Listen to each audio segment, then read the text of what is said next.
But what I'm going to do now is where it gets much more interesting is introduce my colleagues Johan and Jonas from the forest, because that's where it all begins for us. So I will stop sharing, hand over.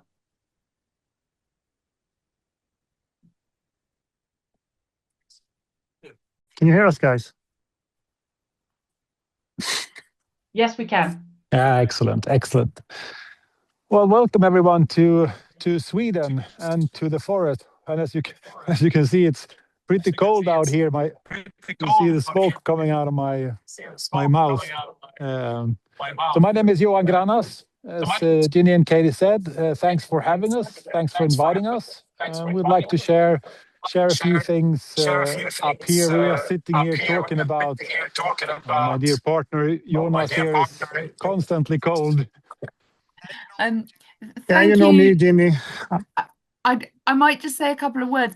We tested this twice today, and actually we're getting just a tiny bit of an echo, but it's more that once you're speaking, we can hear it again. So I don't know if you sit a little further apart or...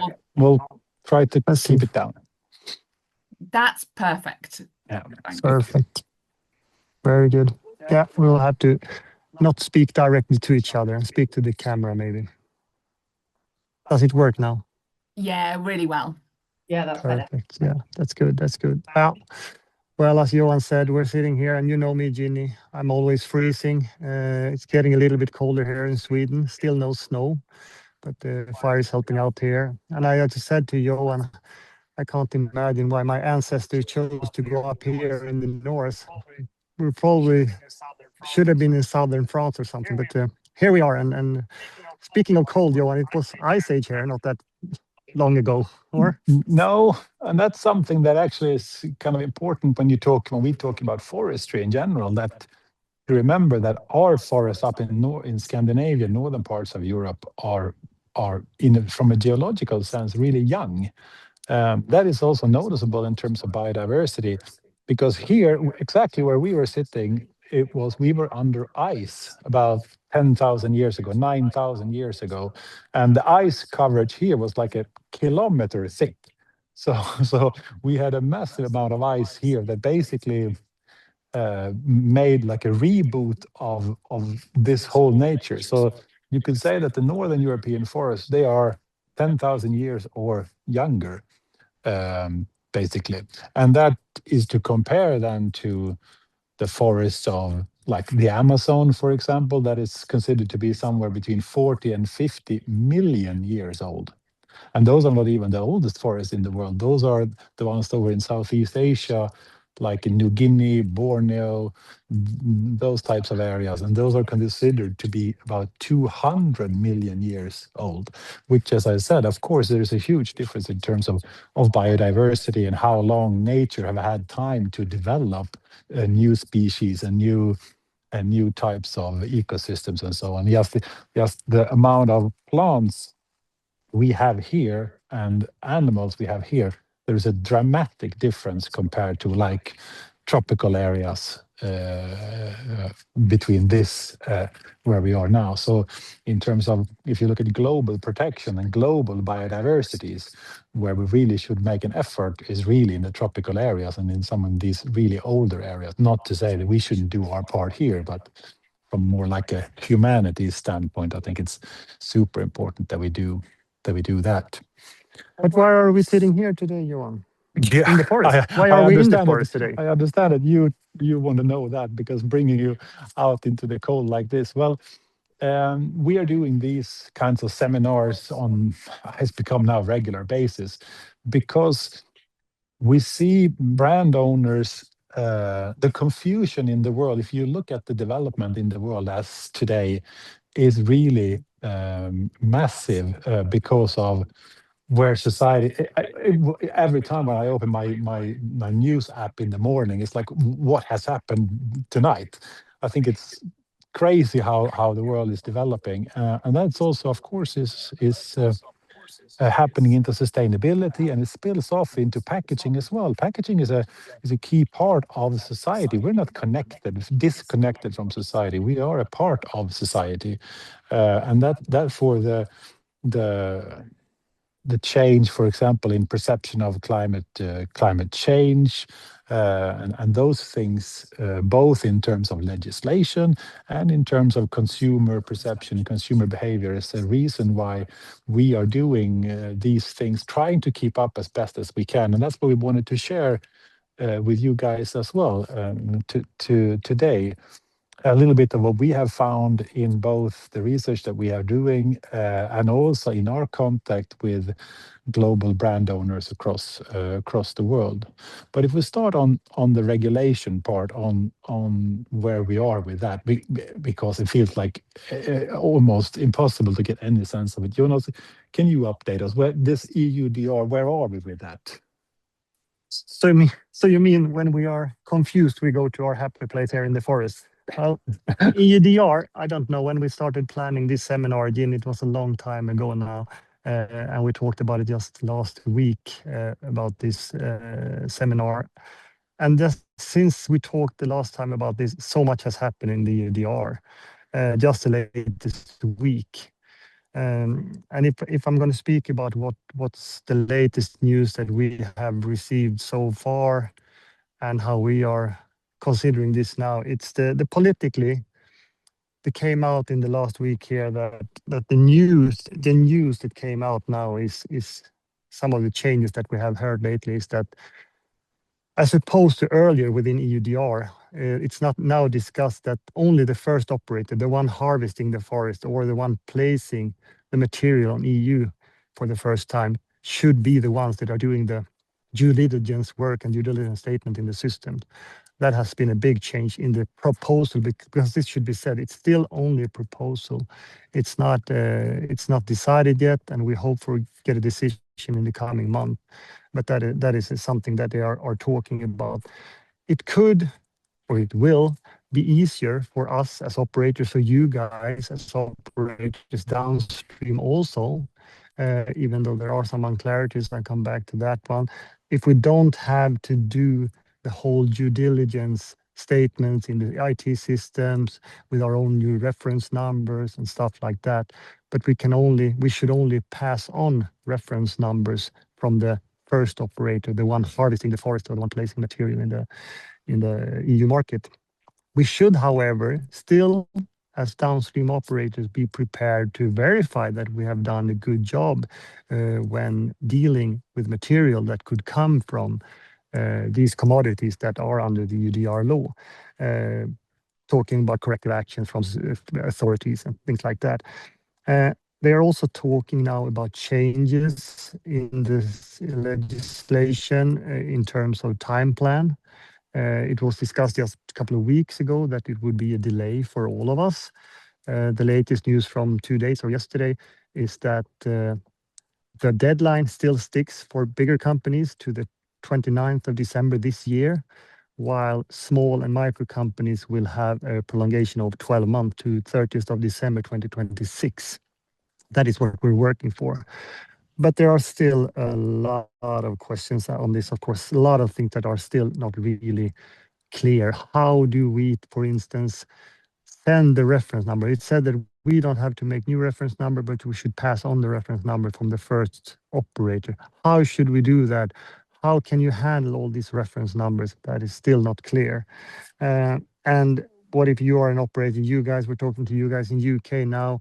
If you're going to place products in the EU market, what will be your mandatory steps in the process? Still unclear. So what we are doing in Holmen still is that we are working towards the legislation coming into effect on the 30th of December this year with all the work we can. If I'm to speculate, I still think there will be a prolongation for this also, even though they said that it will start in December and a 6-month grace period for next year. I doubt that we will, or everyone will be able to run this from 30th of December. But until we get a decision from the EU, we will just have to work on what we have. So that's where we are, Johan, on that things. But what is it really? Why are we doing this then on EU? EUDR. Yeah, well, the basic problem is that, EUDR is designed to protect the world from deforestation. And we in the European community are contributing by buying commodity products from outside of Europe, mainly because there is no deforestation in Europe. But we are buying commodity products like coffee or cacao or soy or palm oil that are being consumed in the European Union. That accounts about 10% of global deforestation, which is a problem. So there is a legit foundation for why this legislation is in place, and that I think is important to remember, regardless of how confusing this is.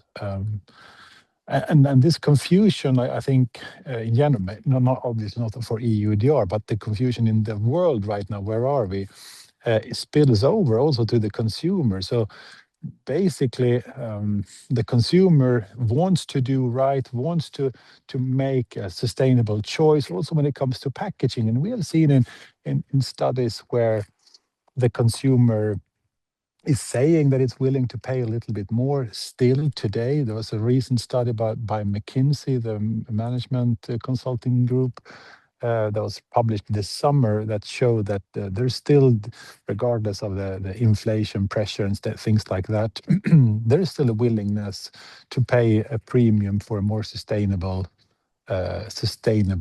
packaging or sustainable product. And when the consumer rate, like the consumer is a layman, the consumer doesn't know the ins and outs of everything.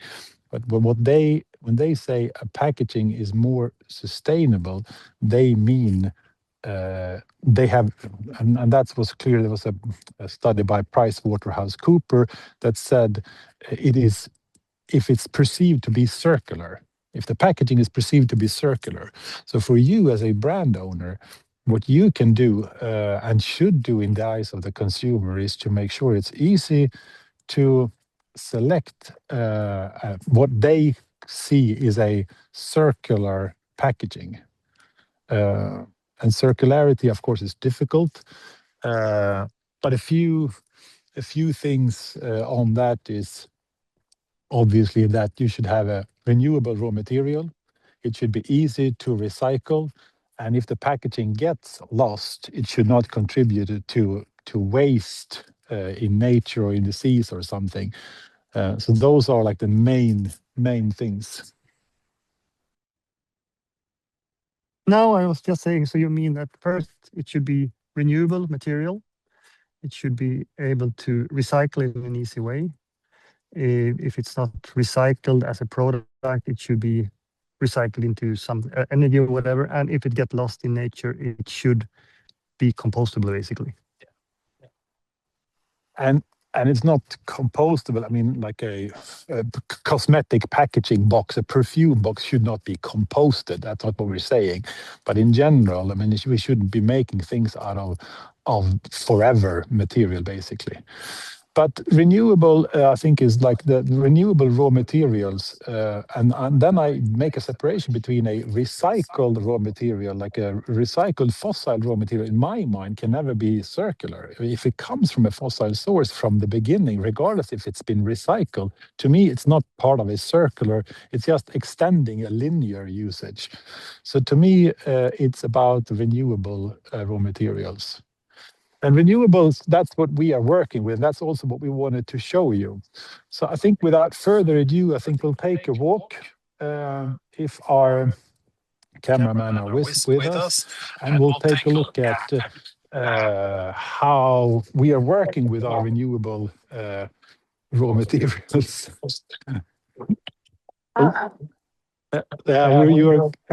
Let's see if we can get organized. Then I stay here and watch the fire, Johanna. And then I meet you. And then I meet you guys. Some more wood on the fire for you. And I meet you guys at the end if there are questions. So are you with us?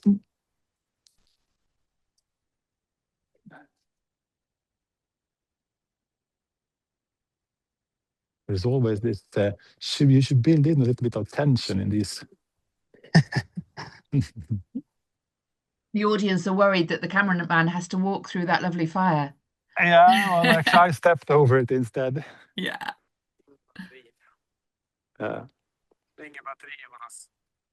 If you take about 5 minutes to do your walkthrough, does that work? Absolutely. Well, what we'll do is we'll walk over here and I'll show you the beginning of our processes here. So we are in a harvested area. This area, I'm right in between a more new forest over on this side and a middle-aged forest, which is behind me on this side. And just to stress a couple of the things that Ginny touched on already. So when we are harvesting forests, this is really what we are doing. So if you come over a little bit closer here. So here, this is the stump of one of the trees that was here a while back. It was harvested a few years back. And here you can quite clearly see when we harvest this, this is not designed for paper making or board making. We are taking out like the biggest part in the center here. That's for sawn timber. So this is designed for this is what we are doing here is we are growing houses, as Ginny I think said. We are growing timber that is to become construction wood for houses, for your patio or whatever. The leftover parts, the parts on the edges here and the top of the tree where it's getting too thin, that is used for paper making. And that's important to understand that no tree, this tree here, maybe 80, 90 years old, that was not harvested to become packaging. It was harvested to become a house. And that I think is important to remember. And of course, the very base of sustainable forestry is over here. And we'll go to that as well in just a couple of seconds. So Jonas is here helping us out a bit. So what the actual foundation looks like is something like this. So these are baby plants. These are pine trees, about 1.5 years old pine trees. And these we put in the ground to replace everything you harvest. The law says, and has been saying since 1903, that everything you harvest, you are obliged to replant. So the replanting, and as I said, this is pine tree, and it's all a manual work. You're using this type of tool, the planting bazooka. It has a beak down here that you put down into the ground, like that. And then you put a little plant, and usually it should be a little bit more wet and designed for the right tube as well. And then you open the beak down at the bottom, and now the plant will not fall down. I'll do it by hand, but here it will be, that's what it will look like. So here, this is then going to be harvested in what, 80 years time or something, but our grandchildren, they will be able to harvest this. This is renewable. This is what renewable means. Drilling a larger hole in the ground, pumping more oil up in order to get more plastics is not renewable. This is renewable. This can become a house in 80 years or whatever they want to use it for at that time. So this, I feel, is important to understand. The whole idea on renewable, how it works, and we'll just quickly, we can walk over on this side, just turn around a little bit here. This is what the new forest coming up looks like. So behind me here I have pine trees. These are pine trees that were planted here after the most recent harvesting. So these are about 6, 7, 8 years, something like that. So the pine trees here, they have been planted here, but the rest, the birch here, the rowan here, that's regenerated by itself, contributing to biodiversity in an area like this. And speaking of biodiversity, I think someone has been, if you come over a little bit closer here, you can take a look at the biodiversity we have in our forest. Here, you see the top of this is rowan, as I said. The top of that is not broken off, it's been eaten off by moose. So here moose has been eating away on Roa and also broken it off like this. So that's the type of biodiversity we have here.